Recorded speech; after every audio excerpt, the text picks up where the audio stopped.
So, I guess, my darling that I'm killing... It's really working this. Yeah, we are. I'm on the edge of my seat. Yeah. I'm killing Legolas. Specifically his climbing on the rocks. Climbing on the rocks is bad. Worst shot in the movie. It's like, look, logically...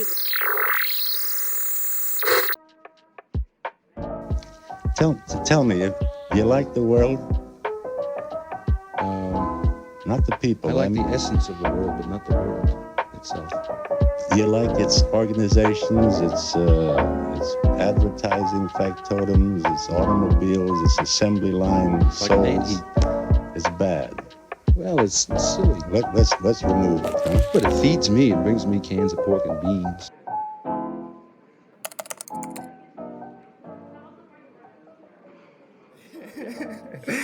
All right, welcome to the Holy Goof Podcast. We're the Holy Goofs, a content site where we create and inspire others to do so as well. You have joined our Series Sitdown, where we will go through franchises and talk about them, whether we like them, whether we don't.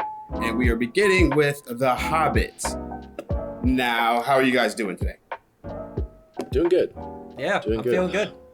Hobbit is a very divisive trilogy here, so this is a good one to talk about, I think. Now, I'm going to insert a little shameless plug here. We have a content site, as I said. Come check us out. We create videos, we write articles, all that stuff. We also have a merch site, holygoof.com/shop. Check out our tees. None of us have that on today, but you can. Legs in the wash. I just wore it the other day. Yeah. You will find that on the site. Again, holygoof.com/shop. Use the promo code GetGoofy for a discount. I don't know, that's 10% or 15%, whatever it is. Also, we have a section of the site where we feature creators called Mad Ones, and currently we have on the Cast Collective. So check them out, and then send us a DM if you want to be featured on the site. But now let's get to the business. We are discussing The Hobbit. We thought about doing the entire Lord of the Rings, but that just seemed like too much. So we narrowed it down to The Hobbit. I know when this came out, there's a lot of social discourse, primarily revolved around how terrible it was. But I recently rewatched it, and my thoughts about it were completely different. I remember the whole talk about having the Hobbit relationship with the elf was kind of weird and took away from the plot and all this stuff. And I remember thinking the same thing back when it came out. But I watched it again, and none of that seems to be the case. I don't know what you guys feel about how your relationship was about these movies when they first came out, if you guys want to talk about that. Well, I remember when the first one came out, I really liked it. And I knew it wasn't quite the same, but I enjoyed it. And then I saw the second one, I thought it was better. And then I saw the third, and I was just like, well, that trilogy kind of petered out. And, I didn't really watch them a whole lot for quite a few years. And then, last year, I was just like, I don't even know why. I just decided, I was like, you know what? I'm going to watch the extended cuts because I'd never seen them. And I really, really like the extended cuts of those movies. And I think they really help round out the story and make it feel a little bit more complete. And yeah, they're nowhere near Lord of the Rings, but they are still good on their own, I think. Yeah.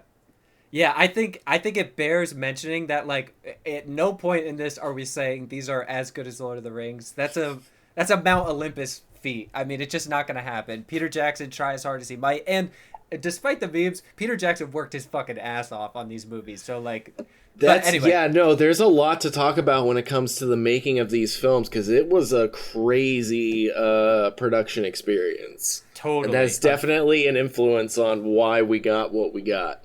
Absolutely.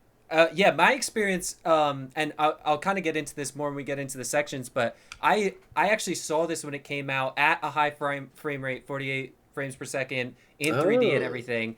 And actually, my experience with that was that it was very jarring. I just remember, like I said, the discourse being negative, and of course, this is tough coming from such an important franchise as the original Lord of the Rings was in 2000. Yeah. I mean, and now we can kind of go back and think about this going into the Rings of Power. That initial reaction from fans when there's a new thing coming. We wanted to get into a little series sit down about this one, especially because Rings of Power is coming up. And we're going to do this in little sections. We're going to hit into different themes here, mad ones. We're going to get into Uncommonplace. We're going to get into Kill Your Darlings for Damn Kicks, and then finish it off with quotes. Cool. So I'm going to jump right into Uncommonplace. Here's where we talk about what's common or uncommon about The Hobbit. Now, one of our themes for the whole Goof is never say commonplace things. So we got to pick out what is uncommon about this series. In this, we can talk about things that you may not know about the franchise or just points that we liked that seem different from other movies or series. Yeah. So I'll go first here and start off with something a little bit unique, I think, that has nothing really to do with the movie itself. But I want to say that what is uncommon and that I really appreciated about this film is one of those things, even when I hated it, I love this, and it is the original song, I See Fire by Ed Sheeran. I would put this song as one of the top 10 up there with Lose Yourself and Your Heart Will Go On and Hard Out Here for a Pimp and Hustle and Flow right. as one of the best original songs ever written. Put it on any playlist to this day. And I have all three of those films' extended soundtracks, and when I listen to them, do you have The Hobbit? That is the only song that I always skip.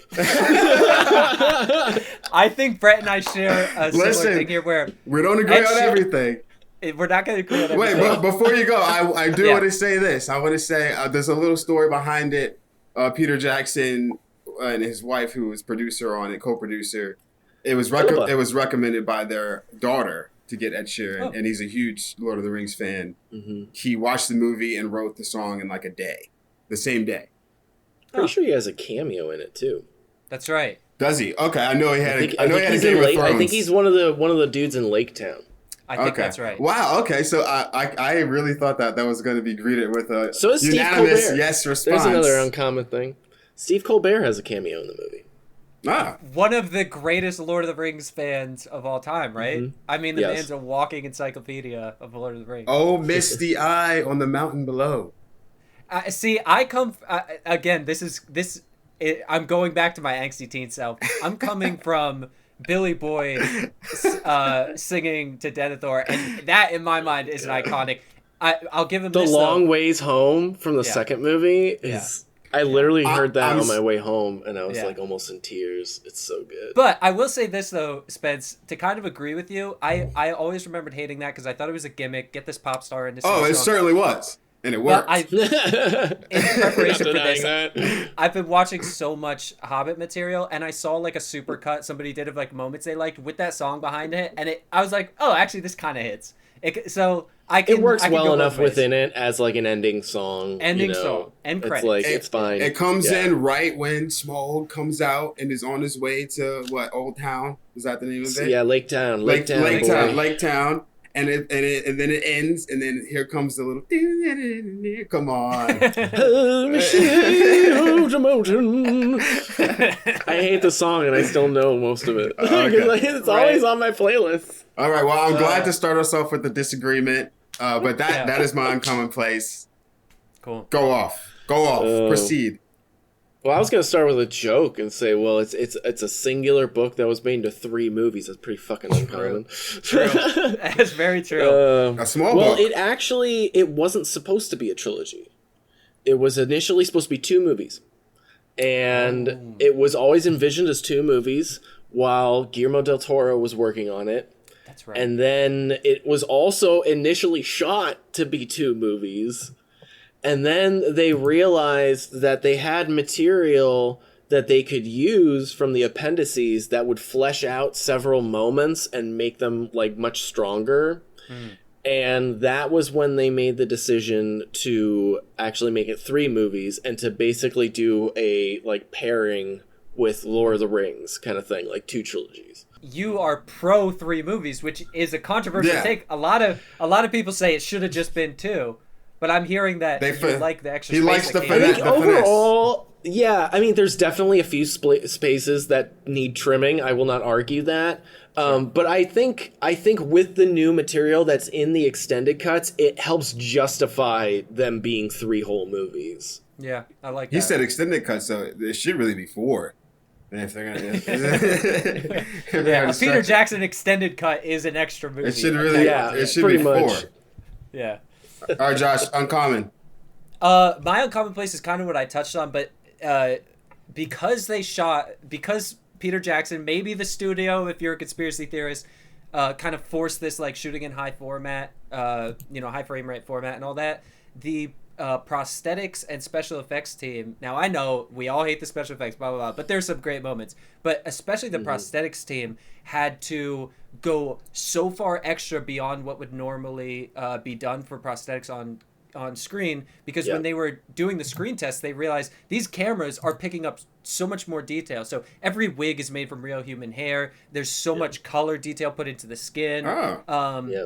So that's an Uncommonplace for me, is the sheer iceberg of work that went into just making things look good on screen. I think also it's very important to keep in mind that how accelerated their production schedule was too. Totally. Because this was a Guillermo del Toro film up until 3 months before production was supposed to start. And then Del Toro there was left. No pre-production. Del Toro left, and then they hired Peter Jackson, and he had 3 months because the studio refused to change the production date and the release dates, because they were like, we have to get these movies out at this date to make our money back, blah, blah, blah. Yeah. And so, like, he had 3 months for all of this pre-production and, like, everything setting up. And that's, like... That's compared to 3 years, which he had on Lord of the Rings. There's a beautiful moment in the behind the scenes. They did like a whole vlog that's really interesting to watch. If you hate these movies, go watch the vlog and see if it doesn't give you appreciation for it. But there's a great moment where they're filming him during the pre-production, and he's like, okay, it's time to shoot. And he goes like, if they told me I had 6 more weeks of pre-production, I'd go, no, let's go ahead and get to shooting. Now, obviously that's not true. Obviously he could have done with more pre-production time, but I just love his attitude of like, nope, this is better actually. And he just went for it the whole time. And the whole team did. He would build in breaks throughout the production. Peter Jackson did not take a break. He would be filming, scouting locations while everyone else was on break and everything. Yeah, man. He worked his ass off. He worked his ass off. Made him sick. Yeah. So, wow.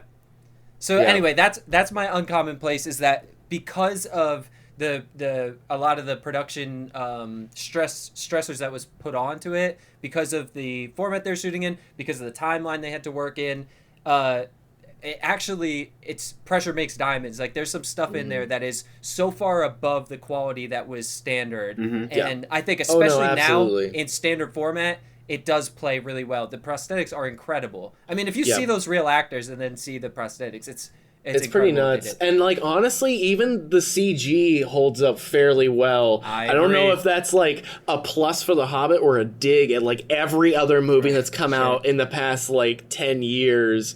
Because, like, I mean, sure, there are definitely some bad shots, especially in that third movie when it's, like, 80% CG, and you're just like, oh, come on, man.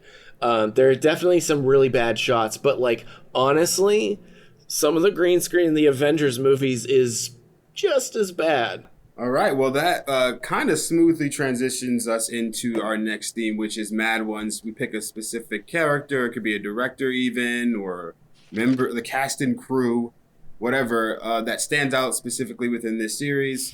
And it sounds a lot like you guys were picking Peter Jackson to be your Mad One.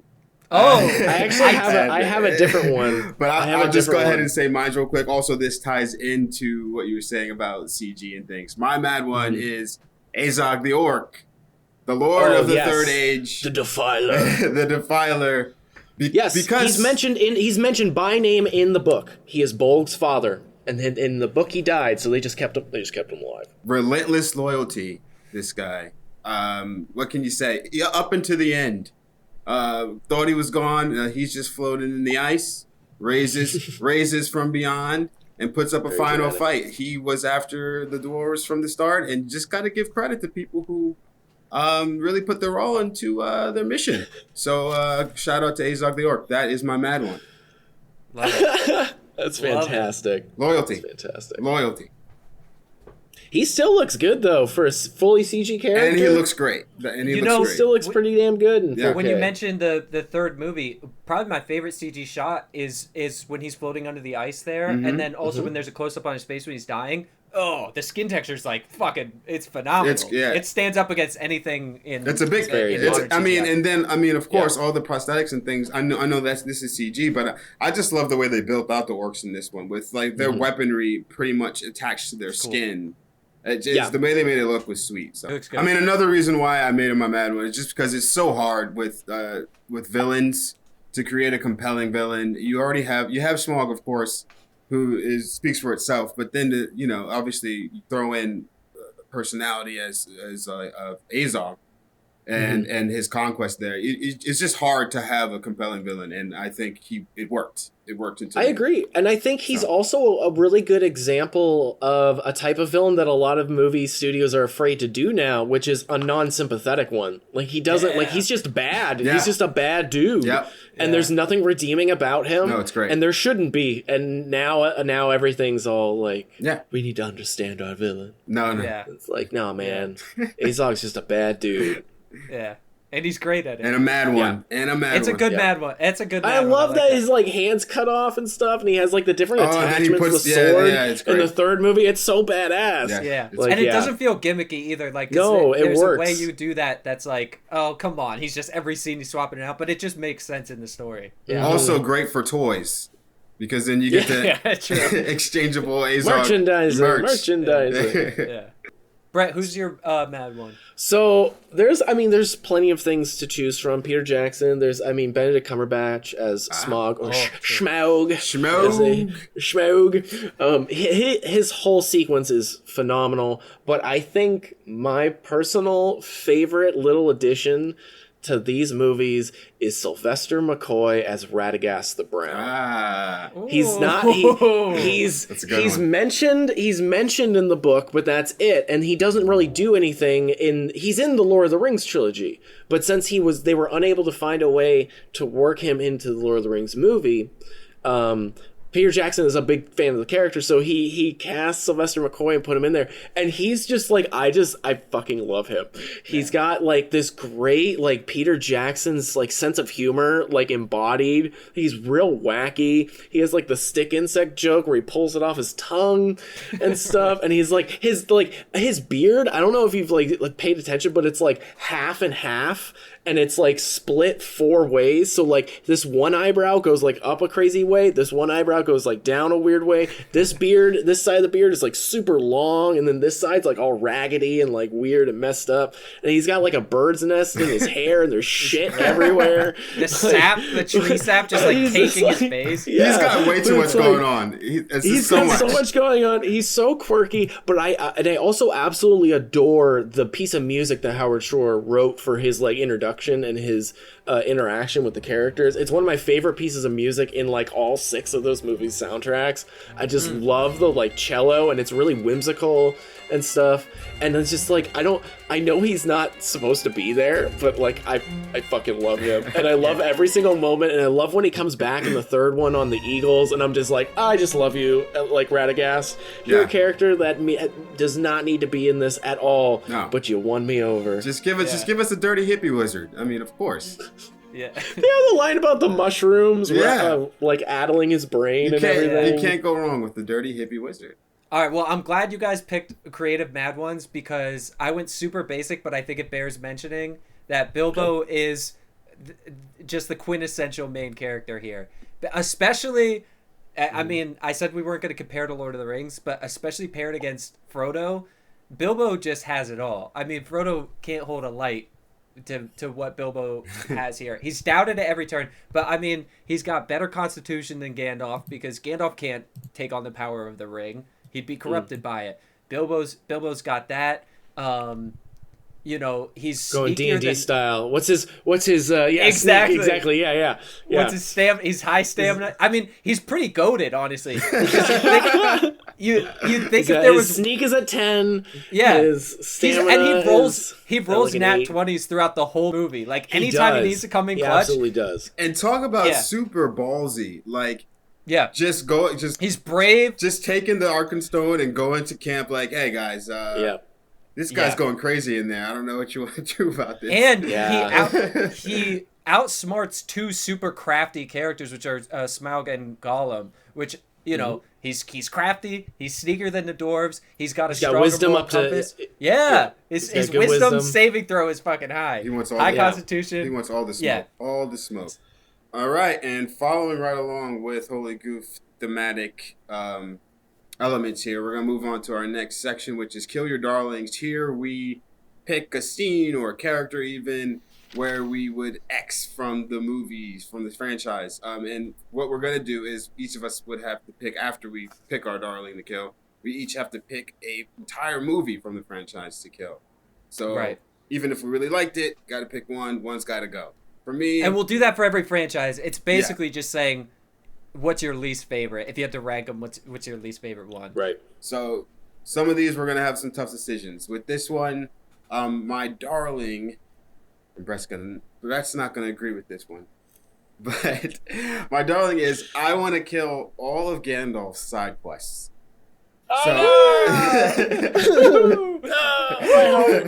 Listen, I appreciated them.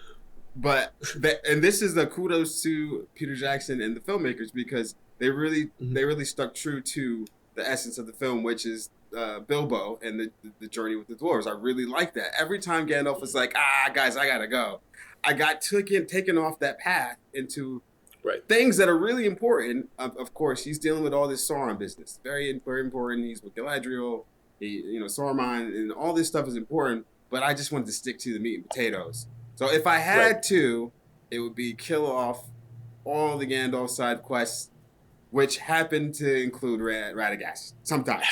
Ooh. Yeah, they do. Yeah. But more so it's Galadriel and the turning into full demon mode. I'm not a fan of the whole demon mode Galadriel scene. You can kill all of it, all of it. Wow. And then if Hard- I had to kill Fair it, enough. if I want to kill a movie, maybe it'll be the middle one, the second one. Interesting. If I had to, because the first really sets up the journey, the last really wraps it up in a nice little bow. You can cut the chunk in the middle, I guess. Woo! Interesting. Woo! All right. Hot takes. Hot take. Yeah. All right, Josh. How about you, sir? All right, so mine's a little controversial too. The darling is the relationship between Bilbo and Thorin, but Oh, shit. what I would kill about it is the redemption, is Thorin's descent into madness and his redemption arc, just because it feels a little over the top for me, and you don't have to do all that. You don't have to have him have this hallucination and come out of it. In the books, if I remember correctly, Bard comes to him, Bilbo reveals that he's stolen the Arkenstone. Thorin's very betrayed, and Bard says, look, I'll trade you for a 14th of the treasure, which is fair. Fair's fair, which is a big theme throughout The Hobbit, is like, look, we made a deal. These are the rules of the engagement we've set up. And Thorin agrees to it. He goes, yeah, that's fine. You get your share of the treasure. But he still has this beef with Bilbo that then is not resolved until the death scene, which you can have it there. So I just felt like there's a lot of watching Thorin go mad that's like, yeah, we get it. All you have to do is show him being greedy and having some kind of reserve about sharing his wealth, and we'll understand it. And you don't need the whole his come to Jesus moment where he reconciles with his What was father. it with the melted gold or something Yeah. happened? Yeah, he's like sinking into it. Yeah. It's cool. I don't hate it, but if I Yep. gotta kill something, I'm killing that, because Okay. that the death scene where shouts out to Martin Freeman's acting in that scene. It hits so hard. It hits so hard that It's scene really where. good. So I think that's enough to tell the story of his redemption there. Show him in battle. I think you don't need that. Okay. That's and fair. if I have to kill Yeah. a movie, I'm killing one, because you can put most of what happens in it, although there's some iconic scenes as a fan, I love seeing the trolls and all this, but like you can have nothing that's driving the plot aside from like starting the journey really is super necessary. You could have that be a 10-minute scene in the beginning of the second one and go right into it, but the fact that it ends with Smaug and then the big chunk of Smaug is in the second one, I say go kill off the first, just go right into 2 and 3. All right. Okay. So I guess my darling that I'm killing It's really working this. is yeah, we are. I'm on the edge of my seat. Yeah. I'm killing Legolas. Specifically his climbing on the rocks. Climbing on the rocks is scene. bad. Worst shot in Like the movie. it's like, look, logically, like I get it well enough. Like elves Wait, are when he light jumps of on the feet. rocks? Well, yeah, because the rocks are falling and he like pulls like a matrix where he's just like he's so fast and light that he like can jump up the rocks. It's because they slowed it down. What they should have done is had it play in real speed. That it would have looked way cooler. But they That's made it. probably true. They slowed it. But like, so I get the whole, like, I get logically how it's supposed to make sense because the elves are very light of feet, but then also like in Fellowship of the Ring, he's walking on top of snow.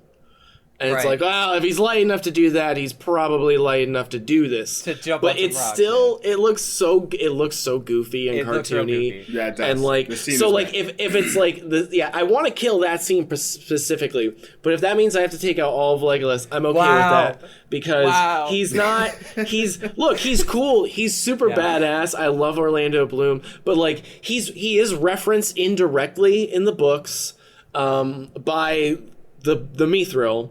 Because they say that the Mithril was made for an elven prince. There were only 3 elven kingdoms that remained in Middle Earth: Galadriel's, Elrond's, and Thandril. That's right. There you Yeah. go. Out of those 3, Thandril is the only one that goes by the title king. And out of Thandril's family, he only ever had one son, and that was Legolas. So the Mithril was technically made for Legolas, which is a really cool little connection. And I also get that if we're visiting there, Legolas would technically be there. You know, it's just that not Peter Jackson. Oh my gosh, it's just that J.K. Oh my God, wow. Peter Rowling. J.K. Rowling. Peter Rowling and J.K. Jackson.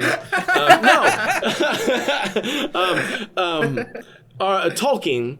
It's the only reason Legolas isn't in The Hobbit is because Tolkien hadn't created him as a character until Lord of the Rings, so he made that connection afterwards. So I get that. I get Peter wanting to put Legolas in there. It makes sense. It's cool enough for a bunch of scenes, but it's ultimately nothing needed. Like, I think Tariel's involvement is maybe a little more necessary even than like Legolas's like tagging along. She can go too. You know. but she can. But, yeah. I'm mad. That's I'm mad darling. because you're right. I'm mad because Listen, he's right, but like the cool scenes Legolas is in. Like the yeah, It's a like great these are the action. cool scenes. like you need him with the fight he had with the one orc was awesome.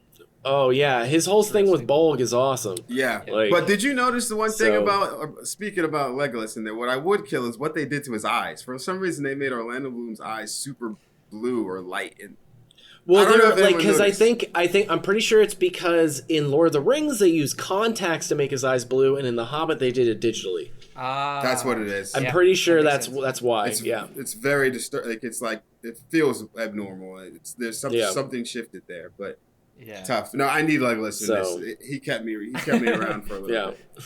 bit. Yeah.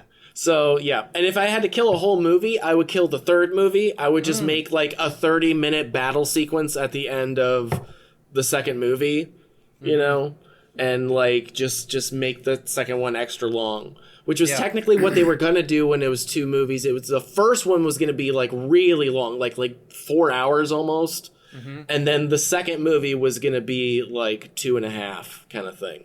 And then they were like, well, 4 hours is a little too long, so they made them 3 movies. Yeah. I think it's interesting we all picked a different movie. Film to kill, yeah. I think that you said yours, Josh, and I was like, oh, nice. We each picked one of the 3. That is very interesting. That is. So basically kill the whole thing, I think. I didn't want to kill the second one because you got Schmo. Yeah. But- So his sequence is amazing, and Yeah. that's another one of the things that's like it's nowhere in the book, but hot damn, do I love that whole scene at the end. It's good. I really like the first yeah. one, and the last one kind of really wraps it up, even though Yeah. felt open ended. Okay, let's move on to our next section for Damn Kicks, where we talk about what we really just want to see for ourselves, what we would have added to the whole context of the film, whether it be a scene, maybe even a whole movie, 3 more movies, whatever it is. For Damn Kicks, I'm going to go ahead and say, if we're going to go there with Keely and Torio, keep them alive. Let them have some little elf dwarf babies. Have a Legolas be in the background a little bit upset. I want a little bit of a what do you call, like a little love triangle, right? If we're gonna get into the romance and the drama, I seen it before and I didn't remember that Keely died. For some reason, I remember there being a happy ending where they're like kiss at the end or something like that.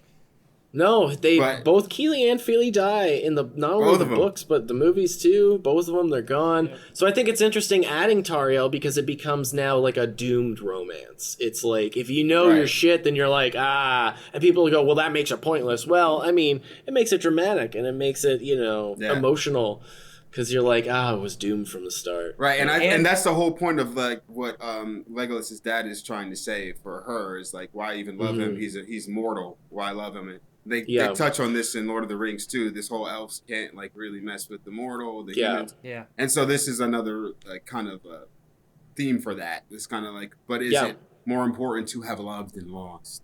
The whole ending was kind of open ended. Like you kind of want to know. I remember even before it ended, just asking Josh like, "What? So what happened?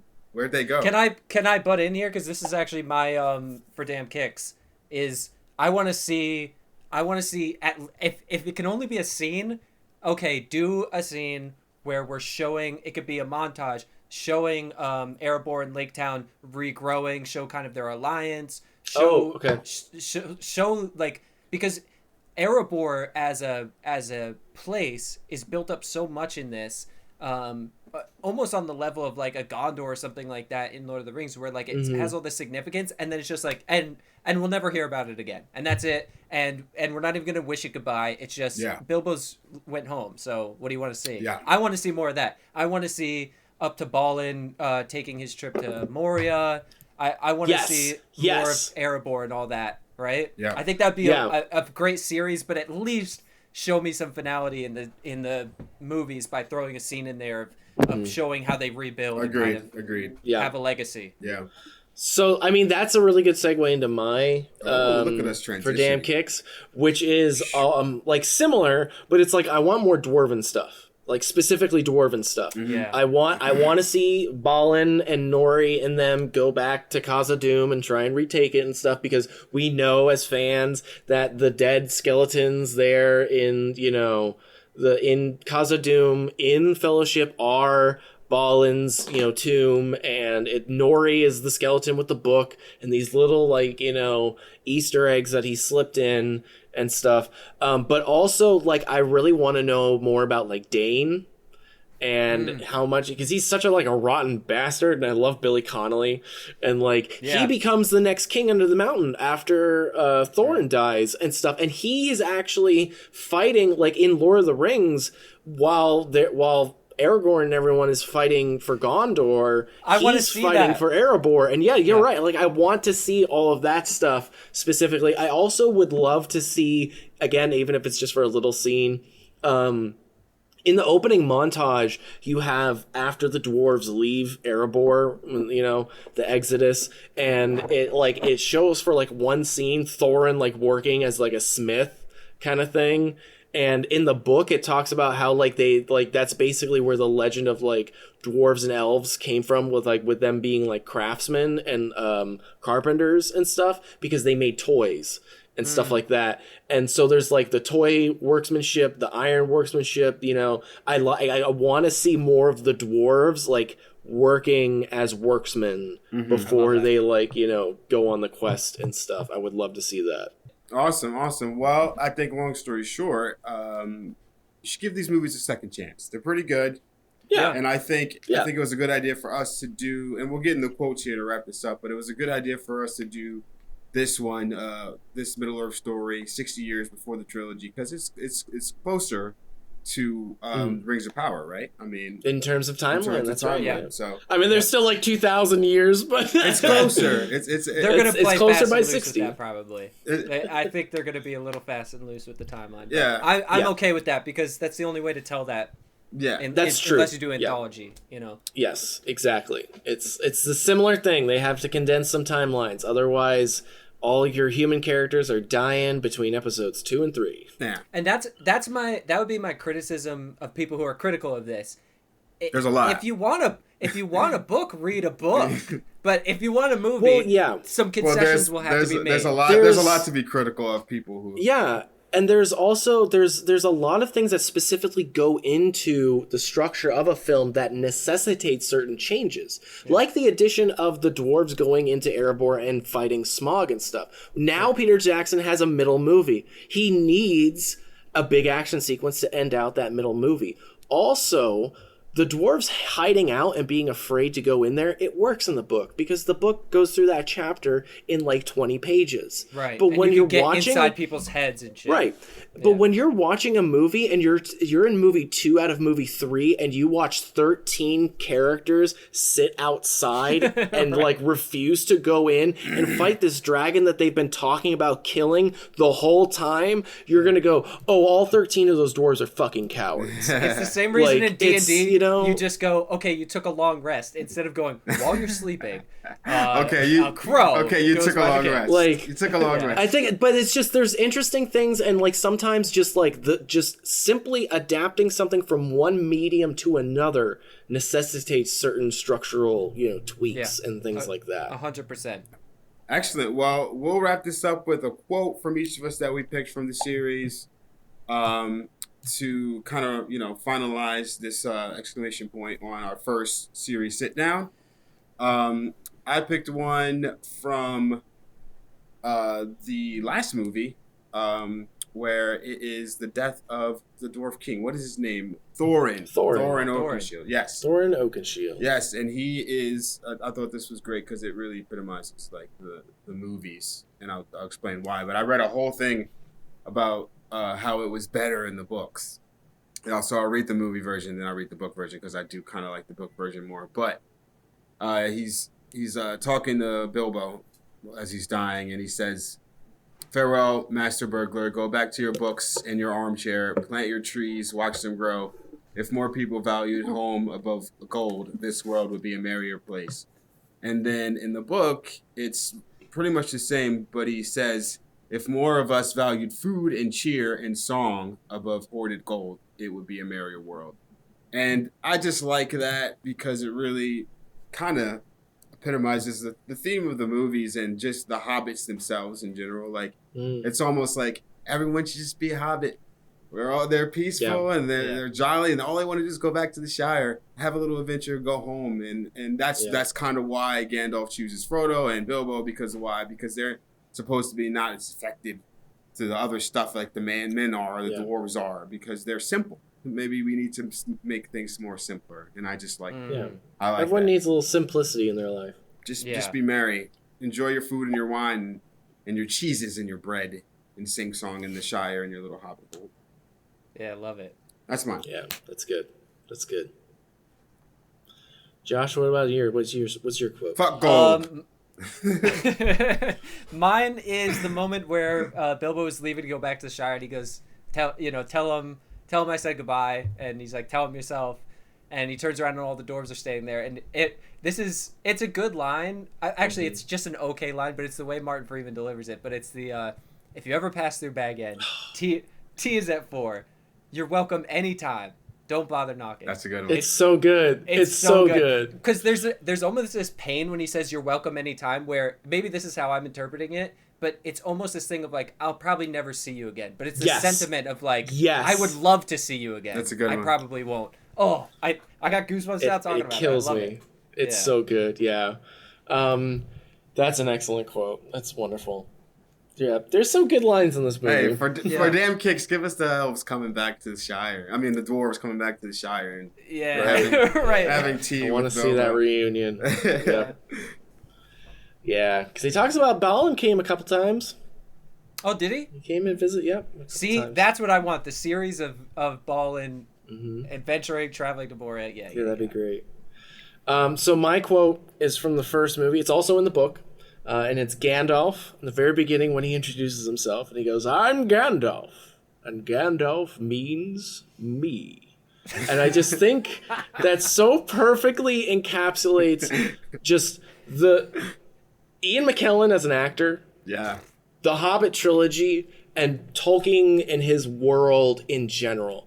There is literally nothing like it on this planet, and there are bazillions of imitators, but no one has been able to match what Tolkien was able to accomplish and what Peter Jackson was able to give us in bringing these beautiful, beautiful worlds to life. And it's so, each film is such a labor of love and such a specific style behind a genius filmmaker adapting a very specific literary style from a genius writer, and it could only be this, you know? Yeah. Like, I just think that, like, really sums up the singularity that is Tolkien and Middle-earth. Oh, hell yeah. Watch The Hobbits again. Well, listen. I couldn't have wrapped this up any better, Brett. Well said. Well spoken. Thank you, sir. Thank you. Give him another shot. We will be looking forward to The Rings of Power September 2nd, correct? Yeah. Yes. Yeah. Yes. And this should be dropping right around then, so. Yes. Excellent. Yes. So give, just like we gave The Hobbit another chance, just initially go into this new series giving it a chance instead of thinking about how awesome the other ones were before it.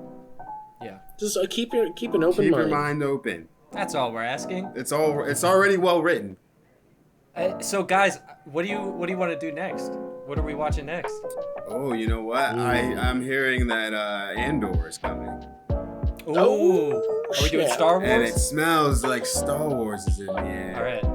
We could deep dive into Star Wars. Love it. Unfortunately, we can't do.